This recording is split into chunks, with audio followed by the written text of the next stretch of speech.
the Korean War is forgotten, under appreciated what went on, and also the level of American casualties in that war was really pretty stunning in just a short period of time. But and it's I think that's partly what drew me to it, because I mean, like the War of 1812, it's a forgotten war. I think I'm often drawn to the story less known, the story less told. So I mean, I'm as fascinated by World War II and the Civil War as anybody else. Maybe more fast. I mean, I love that history, but in trying to tell a history, I kind of look for stories that the readers don't really know, and the Korean War is definitely full of some amazing, particularly during the first year of that war, some of the most dramatic moments, I think, in American military history, or in American history period, take place in 1950 during the first 6 months in particular of that war. So what drew me to this story in particular was, once again, it was a story I did for the Washington Post, and in this case, literally 25 years ago. So we're now at the 75th anniversary of the Korean War. What happened was, 25 years ago, I was writing stories about the 50th anniversary of the Korean War for the Washington Post. You know, just kind of a series of stories that I convinced my editor we should do, because I did a lot of military reporting, and I just thought that there were some interesting stories to tell. But one story I didn't know anything about was about the Army guys who fought at Chosin Reservoir. I mean, I was familiar, like a lot of people who know a little bit about American military history. They've heard of Chosin Reservoir, and they know that the United States Marine Corps, is one of their proudest moments was that, despite being surrounded by a much larger Chinese force, they were able to fight their way out. They didn't retreat. It was like, retreat hell, we're just attacking in a different direction. That's kind of the what a lot of people know about the Chosin Reservoir, and it's true that it's just a remarkable accomplishment by the Marines. But nobody really knew about the Army unit that was up there on the other side of the reservoir, also fighting those same conditions. But it was a much smaller force, and they'd been sent up there basically to protect the Marines' flank, and to allow the Marines to consolidate, as Douglas MacArthur is heading up to he wants to drive to the Yalu River. And so I met some of these guys, the Army guys, who had suffered terrible losses in this battle, because you had 85% casualty rate among the Army guys up there, because they fought, as I learned, 25 years ago, they'd fought for 4 nights, and bought some time for the Marines to successfully get out. And instead of receiving honors back home, they were pretty much denigrated. They had there was accusations after the battle that these guys had thrown down their guns and they'd run, that they'd feigned injuries to be evacuated. And this was, little kernels of truth here and there, that were turned into a real slander against these guys. So I learned a little bit about that story 25 years ago. And I wrote a story. I interviewed some of these guys, and I wrote it, but I felt back then that there was much more to be told about what happened to the Army on the east side of the Chosin Reservoir. So I had, almost from the start, I wanted to go back and do a story, do a book about these guys. And the thing is, the Korean War just doesn't attract readers the way World War II does. So I had a hard time convincing, my agent, my publishers, to do a book about the Korean War. They're just like, Korea, nobody cares. So I had to put it aside a couple times, but I kept on staying in touch with some of the veterans. A lot of them died off over the years, but their families. I would sometimes get letters or emails from these guys who had seen my newspaper stories, and they're saying, somebody needs to tell our story.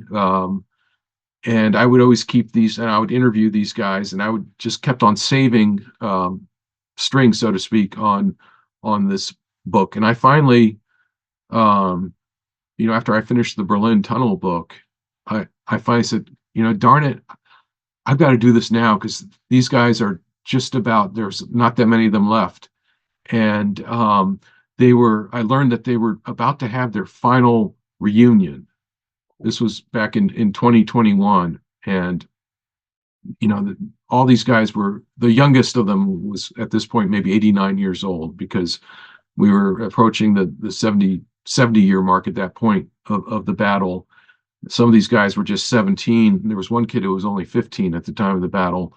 Um, but I went to their final reunion out in Missouri, Springfield, Missouri, back in 2021. This was the pandemic was still going on. They'd actually canceled it the year before because of the pandemic.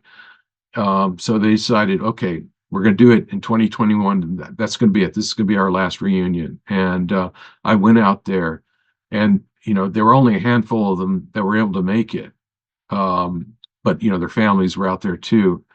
And I interviewed the guys who were there and family members, and I just decided, okay, it's now or never. So I managed to get a publisher interested in the book, and this is now coming out in time for the 75th anniversary. So it's been another 25 years, which is hard to believe because at the 50-year mark, it seemed like a long time ago, but now it's 75 years since what I consider to be probably the most brutal and one of the very most dramatic battles in American history, Chosin Reservoir, fighting under conditions that people today, I don't think, can fathom how cold it was there.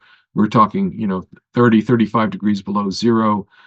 This was just 3,000 American GIs who were outnumbered anywhere from 6-1.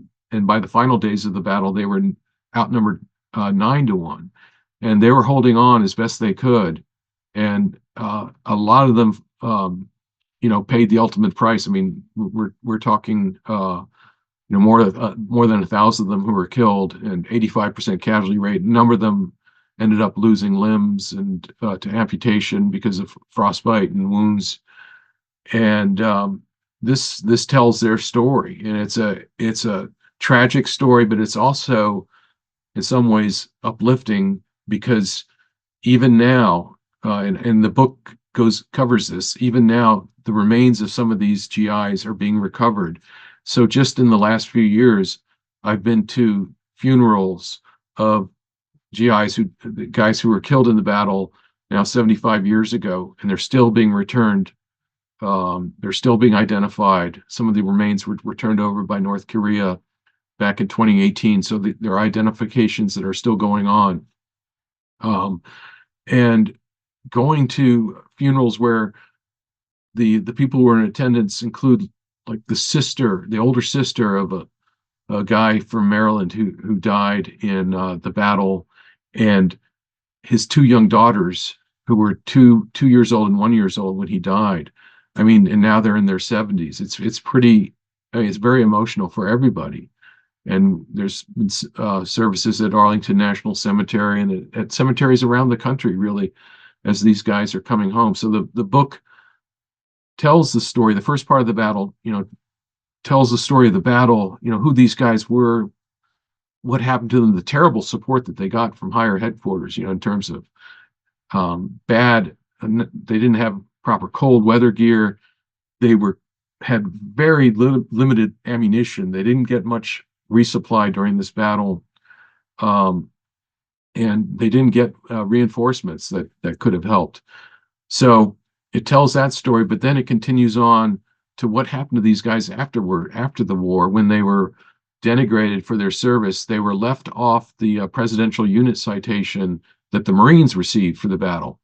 The Marine general took them off the citation because, he's like, well, these guys just came back as stragglers. They didn't come back as a full unit, but he didn't really know what had happened to them.